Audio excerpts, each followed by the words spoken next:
Assalamualaikum warahmatullahi wabarakatuh. Sifatul insan, yakni ciri khas yang ada pada suatu perilaku manusia yang mana sifat itu akan muncul dalam keadaan tertentu. Maka ketika Allah memberikan dua jalan kepada manusia, dengan yang pertama jalan takwa atau tazkiyah, yang kedua fujur, jalan tadzkiyah. Jalan kebenaran atau membersihkan jiwa itu artinya bertakwa di dalamnya, yang mana takwa ini menaati Allah atas dasar iman dan ihtisab, baik perkara yang diperintahkan ataupun yang dilarang.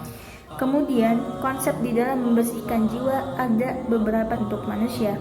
Yang pertama, kita senantiasa dituntut untuk banyak bersyukur, karena syukur ialah perbuatan yang tujuannya untuk mengungkapkan rasa terima kasih atas segala limpahan nikmat yang telah Allah berikan kepada manusia.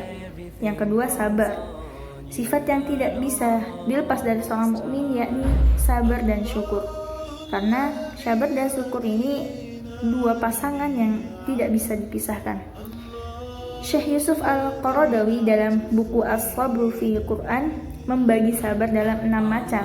Yang pertama, sabar dalam menerima cobaan hidup, sabar dalam keinginan hawa nafsu, sabar dalam taat kepada Allah, sabar dalam berdakwah, sabar dalam peperangan, dan sabar dalam pergaulan. Kemudian sifat selanjutnya yakni berhati lemah lembut atau awwah. Dari Abdullah ibnu Shaddad ibnu Had mengatakan bahwa ketika Rasulullah SAW sedang duduk, seorang laki-laki bertanya, "Wahai Rasulullah, apakah makna al-awwah?" Rasulullah SAW menjawab, "Orang yang sangat lembut hatinya."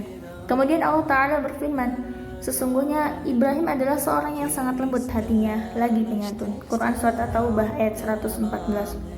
Yang kelima, ada kasih sayang atau rahim. Sesungguhnya Allah Maha Pengasih lagi Maha Penyayang kepada manusia. Quran Surat Al-Baqarah ayat 143. Kedua sifat ini Allah nisbatkan kepada pribadi Rasulullah SAW. Dan yang keenam, ada suka taubat atau awab. Manusia memang fitrahnya lemah dan sering berbuat khilaf. Namun di ajaran Islam, orang baik bukanlah orang yang tidak pernah berbuat khilaf atau salah. Akan tetapi orang baik itu ialah orang yang terlanjur berbuat salah, ia segera bertaubat kepada Allah Subhanahu wa Ta'ala. Yang ketujuh, ada sifat selalu bersikap jujur atau shadiqun, dan juga yang terakhir ada terpercaya atau al-amin. Inilah sifat-sifat yang ada di jalan kebenaran atau fungsinya untuk membersihkan jiwa manusia. Yang kedua, sifat yang akan dimiliki atau dipilih oleh manusia yakni jalan kesalahan atau mengotori jiwa. Menenggelamkannya jiwa ke dalam dosa atau kemaksiatan itu dinamakan dengan at-tadsyiyah atau mengotori jiwa. Jadi, ketika jiwa-jiwa yang kotor saling membantu untuk meningkatkan kekeruhannya dan mereka telah berkumpul, maka akan melahirkan sebuah gudang kemaksiatan yang serupa, yang mana manusia akan melakukan tindakan dan perilaku yang buruk lainnya. Sifat yang dimiliki jiwa dalam mengotorinya itu yang pertama, ada jiwa yang selalu tergesa-gesa. Yang kedua, jiwa yang selalu berkeluh kesah. Yang ketiga, tidak mau berbuat baik atau kikir. Yang keempat, kufur. Yang kelima, pendebat.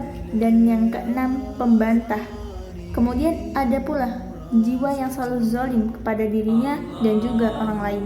Dan yang terakhir ada jahil, bodoh.